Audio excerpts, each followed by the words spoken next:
Hey friends, thanks for joining me. Andrew Axum with Axum Outdoor Adventures.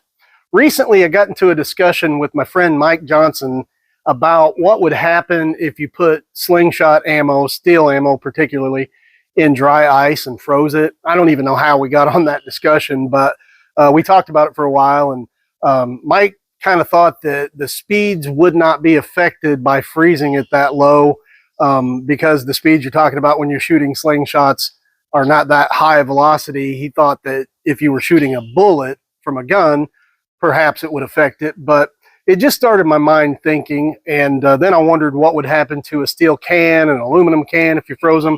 So what I did is went and got some dry ice, and I have some 8, 9, and 11 millimeter steel that I froze. Not a bunch, just a little bag full. And I threw a steel can in there and an aluminum can, and they've been in there since 8 o'clock this morning, and it's 4 o'clock in the afternoon.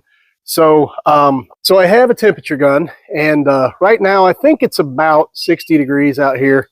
Ground temperature is 61.5. I'm going to take the top off of this and scan the aluminum can first, just to see what the temperature of it is.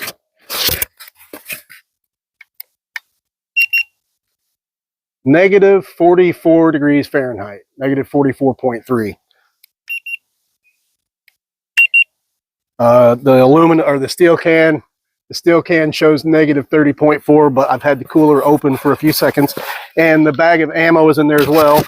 So I'm going to close that back up. So the first thing I am going to do is just go ahead and fire some through the chronograph to see if it affects the speeds. I really don't think it will at all, but I'll never know unless I try. So I'll set the chronograph up, and I'm going to fire some non-frozen 8 millimeter through it first, just to kind of get a comparative speed, and then I'll fire one of the frozen 8 millimeter through it. Okay, so this is non-frozen 8 millimeter steel. 261. 266.9. 269.9, hit the catch box. A little difficult to shoot with this glove. It's actually not too bad, but it's different. 270. Here's the frozen.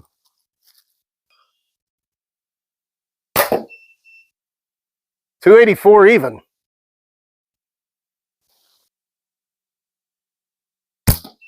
261.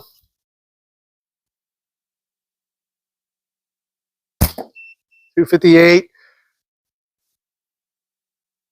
So I do know that the temperature rises pretty quick when you open the cooler. I'm going to leave it shut for a little bit longer and just see if it can drop back down. And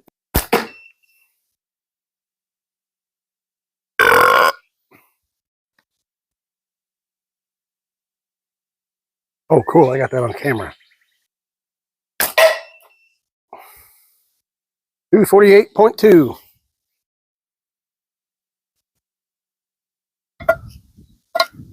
Well, that's interesting to know. 248.2 apparently is the speed that puts a split that size in there.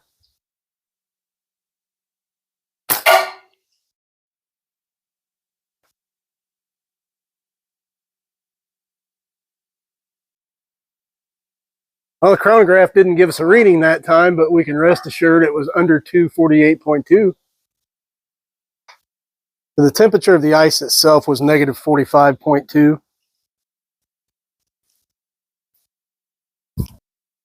This is going to be with 11 millimeter.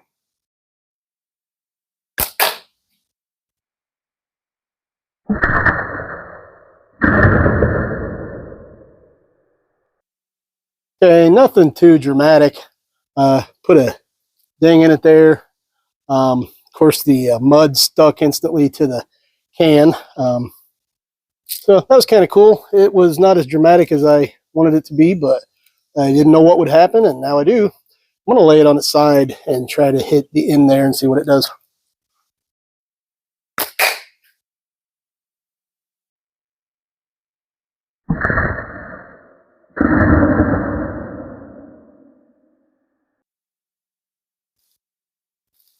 All right, I actually thought the can would be a lot more brittle than that with these temperatures, but it really didn't do much at all to it. So now I'm just going to play and have some fun, I guess.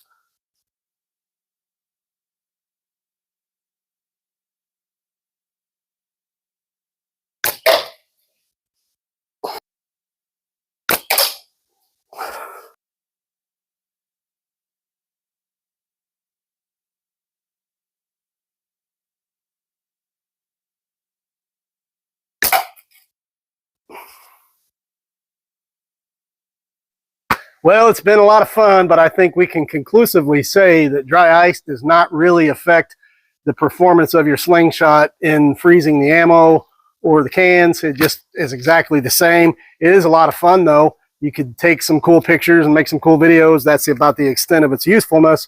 If you do mess with dry ice, be sure to wear gloves and appropriate safety equipment, because it is frozen at negative 109 Fahrenheit and negative 78 Celsius. So the stuff will burn your skin if you mess with it. You don't want to do that. Well, that's going to be it this time for Axum Outdoor Adventure. It's starting to rain again out here, and it's already sloppy enough out here. I'm going to get my stuff and get back in the house. But if you've enjoyed this little experiment or any of the little experiments we do, don't forget to go down and hit subscribe. Also, remember to give us a like, and don't forget to hit that bell icon so that you can get alerts the next time I get some harebrained idea.